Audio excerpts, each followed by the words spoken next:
పిల్లలు లేక బాధపడుతున్న దంపతుల్లో చాలా మందిలో వాళ్ళకి కరెక్ట్‌గా ఏ డేట్స్‌లో ఉన్నప్పుడు సెక్షువల్‌గా కలిస్తే పిల్లలు పుట్టడానికి ఎక్కువ ఛాన్స్ ఉంటది అనేది తెలియక వాళ్ళకి స్పెర్మ్ కౌంట్ అంతా నార్మల్‌గానే ఉంటది. ఫీమేల్ సైడ్ నుంచి ఎగ్ క్వాలిటీ గాని, ఎగ్ రిలీజ్ అవ్వటం గాని, ఎండోమెట్రియం గాని అంతా బానే ఉంటది. కానీ వాళ్ళకి జస్ట్ కొంత ఆ ఇగ్నోరెన్స్ వల్లో లేకపోతే ఈ అవేర్‌నెస్, నాలెడ్జ్ లేకపోవటం వల్లో కరెక్ట్‌గా ఈ ఫెర్టైల్ పీరియడ్స్‌లో ఏ డేట్స్ వల్ల ఏ డేట్స్‌లో కలవాలో తెలియక చాలామంది పిల్లలు లేక ఇబ్బంది పడతా ఉంటారు. ఈ వీడియోలో నేను కరెక్ట్‌గా ఏ డేట్స్‌లో కలిస్తే పిల్లలు పుట్టడానికి ఛాన్సెస్ చాలా ఎక్కువగా ఉంటాయి. అండ్ ఆ డేట్స్‌లో కలిసినప్పుడు తీసుకోవాల్సిన జాగ్రత్తలు ఏమిటి అనేది ఈ వీడియోలో నేను డీటెయిల్డ్‌గా చెప్తాను. నా పేరు doctor Kanthikumar Reddy, consultant andrologist, J andrology and men's health. ఎప్పుడైనా సరే ఆడవాళ్ళకి మెన్స్ట్రువల్ సైకిల్ గనక రెగ్యులర్‌గా ఎవ్రీ మంత్ 25-28 డేస్‌లో మెన్సెస్ వస్తా, ఆ మెన్సెస్ వచ్చినప్పుడు ఒక 5-6 డేస్ పాటు మెన్స్ట్రుయేషన్ ఉండి, ఆ సైకిల్ గనక రెగ్యులర్‌గా వస్తుంది అని అనుకోండి, వాళ్ళకి డెఫినిట్‌గా మెన్స్ట్రువల్ సైకిల్ అనేది కరెక్ట్‌గా జరుగుతున్నట్లే అర్థము. సో, ఎప్పుడైనా సరే మెన్స్ట్రువల్ సైకిల్ అనేది మినిమమ్ 25-28 డేస్‌కి ఒకసారి మెన్స్ట్రువల్ సైకిల్ అనేది రావాలి. అండ్ ఆ మెన్స్ట్రువల్ సైకిల్ వచ్చినప్పుడు 5-6 డేస్ గనక మెన్సెస్ ఉంటే మోస్ట్‌లీ వాళ్ళకి సైకిల్ అనేది రెగ్యులర్‌గా వస్తున్నట్లు. అండ్ ఇటువంటి వాళ్ళలో ప్రెగ్నెన్సీకి ప్లాన్ చేసుకుంటున్నప్పుడు సింపుల్‌గా వాళ్ళు ఫాలో అవ్వాల్సింది, ఈ మధ్య అయితే చాలా మంది ఏదో యాప్స్ వచ్చినాయి, కాలిక్యులేటర్స్ వచ్చినాయి అని చెప్పి ఫాలో అవుతున్నారులే గానీ, అంత కూడా అవసరం ఉండదు. సైకిల్ గనక 28 డేస్ వస్తున్నప్పుడు సింపుల్‌గా ఫాలో అవ్వాల్సింది ఏంటి అనంటే, మెన్సెస్ స్టార్ట్ అయిన డే నుంచి మినిమమ్ 10 డేస్ కౌంట్ చేసుకోవాలి.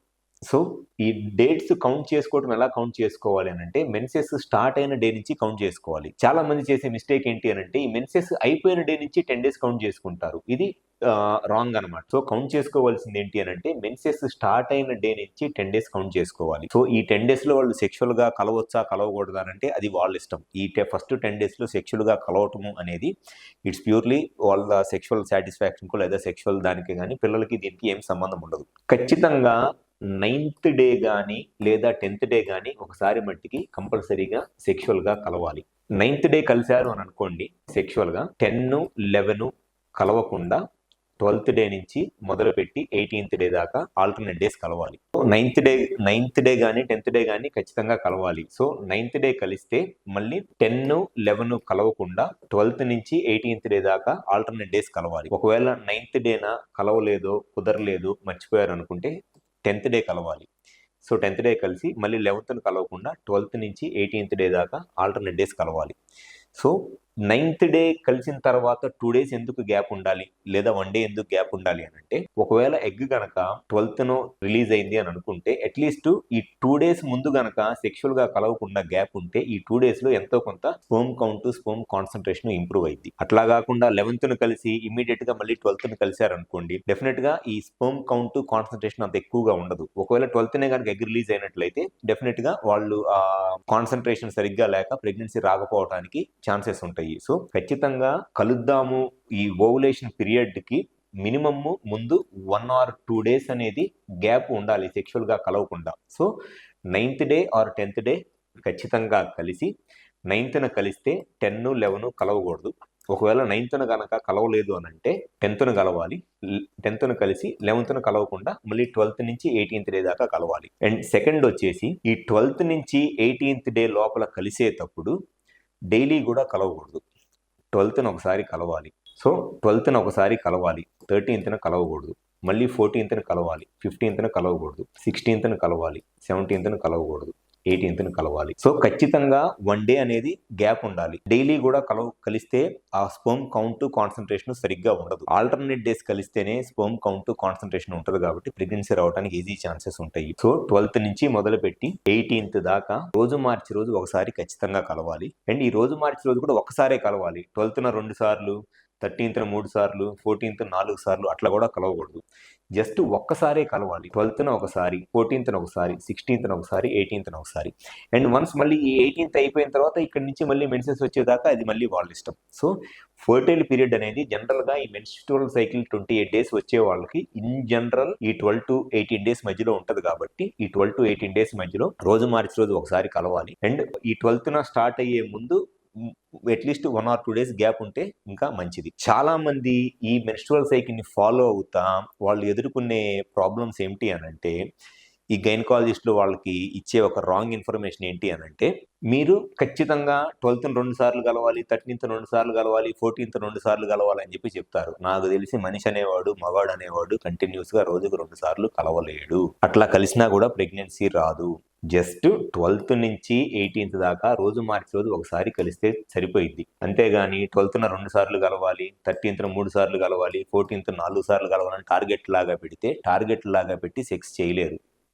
అండ్ ఎందుకు అనంటే వన్స్ ఒకసారి సెమెన్ రిలీజ్ అయిన తర్వాత మళ్ళీ సెక్షువల్ డిజైర్ వచ్చి సెక్షువల్గా వాళ్ళు కలవటానికి టెస్టోస్టెరాన్ హార్మోన్ బిల్డప్ అవ్వటానికి ఏజ్ రిలేటెడ్గా 1 to 2 days టైం పట్టింది. ఎంగేజ్లో ఉన్నప్పుడు జస్ట్ అవర్స్లోనే మళ్ళీ టెస్టోస్టెరాన్ హార్మోన్ లెవెల్స్ నార్మల్కి వచ్చి మళ్ళీ సెక్షువల్గా కలవగలుగుతారు. కానీ ఏజ్ పెరిగే కొద్దిగా ఆ టెస్టోస్టెరాన్ హార్మోన్ సెక్షువల్గా కలిసి అంత బిల్డప్ అవడానికి 1 day టైం పట్టింది. సో ఆల్టర్నేట్ డేస్ ఒకసారి కలిస్తే ప్రెగ్నెన్సీ వచ్చింది. కానీ నేను చూసిన చాలా మంది పేషెంట్స్ చెప్పేది ఏంటి అనంటే, మాకు లేడీ డాక్టర్ ప్రతిరోజు కలవాలని చెప్పారండి అని చెప్తారు. ప్రతిరోజు కలవటం అనేది అది డెఫినెట్లీ రాంగ్. రోజు మార్చి రోజు ఒక్కసారి కలవాలి. అండ్ ఆ రోజు మార్చి రోజు కలిసేటప్పుడు కూడా ఒక్కసారే కలవాలి. 12వ తారీఖు 2 సార్లు, 14వ తారీఖు 2 సార్లు అట్లా కూడా కలవాల్సిన అవసరం ఏం లేదు. 12th ఒకసారి, 14th ఒకసారి, 16th ఒకసారి, 18th ఒకసారి కలిస్తే ప్రెగ్నెన్సీ రావడానికి ఛాన్సెస్ చాలా ఎక్కువగా ఉంటాయి.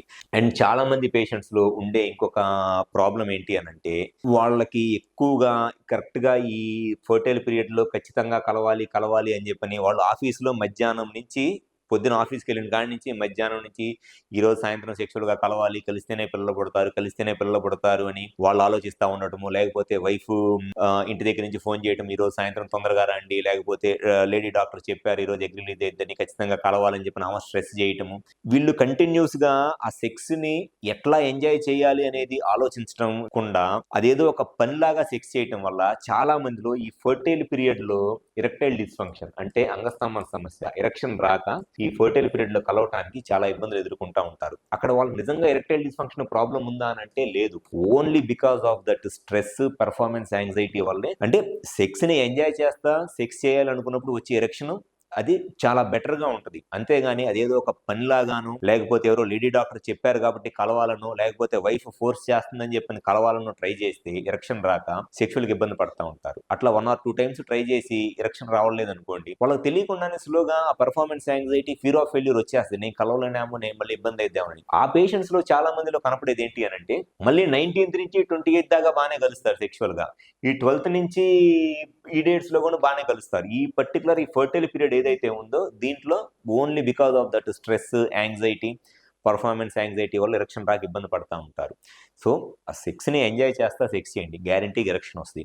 ఇఫ్ ఇన్ కేస్ రియల్గా ఆ టైంలో మీరు ఆ స్ట్రెస్ని హ్యాండిల్ చేయలేక ఎరెక్షన్ ఇష్యూస్ లాంటి ఏదైనా వస్తే just low dose PDE5 inhibitors వేసుకోవడంలో ఎటువంటి నష్టము ఏమీ ఉండదు. సో ఈ PDE5 ఇన్హిబిటర్స్తో ఎరెక్షన్స్ అనేది నార్మల్గానే వచ్చి సెక్చువల్గా పెర్ఫార్మ్ చేయగలుగుతారు. కాబట్టి అవసరమైన వాళ్ళు ఈ PDE5 ఇన్హిబిటర్స్ వేసుకోవడంలో కూడా ఎటువంటి తప్పు లేదు. అండ్ ఫిమేల్ సైడ్ నుంచి తీసుకోవాల్సిన జాగ్రత్తలు ఏంటి అనంటే, చాలా మంది ఫిమేల్స్ సెక్షువల్గా కలిసిన తర్వాత అది వాళ్ళకి న్యాచురల్గానే ఉన్న ఒక అనీజీనెస్ వల్ల కానివ్వండి, లేకపోతే కొంత ఈ వెజైనల్ సెక్రీషన్స్ వల్ల ఇమీడియట్గా వెళ్ళి వాష్ చేసుకుంటూ ఉంటారు. అట్లీస్ట్ ఈ ఫర్టైల్ పీరియడ్లో సెక్షువల్గా కలిసినప్పుడు అట్లీస్ట్ ఒక 1 hour పాటు వాష్ చేసుకోకుండా అంతే పడుకొని ఉంటే కొంత స్పర్మ్ అనేది డ్యామేజ్ అవ్వకుండా కంప్లీట్గా వెజైనాలో నుంచి యుట్రస్లోకి వెళ్ళటానికి ఛాన్సెస్ ఉంటాయి. అంతేగాని ఇమీడియట్గా సెక్షువల్గా కలిసిన తర్వాత ఇమీడియట్గా వాష్రూమ్కి వెళ్ళి వాళ్ళు వాష్ చేసుకొని క్లీన్ చేసుకున్నారనుకోండి, స్పర్మ్ డ్యామేజ్ అయిపోవడానికి లేదా స్పర్మ్ అంటే కంప్లీట్గా బయటకు వచ్చేయడానికి కూడా ఛాన్సెస్ ఉంటాయి.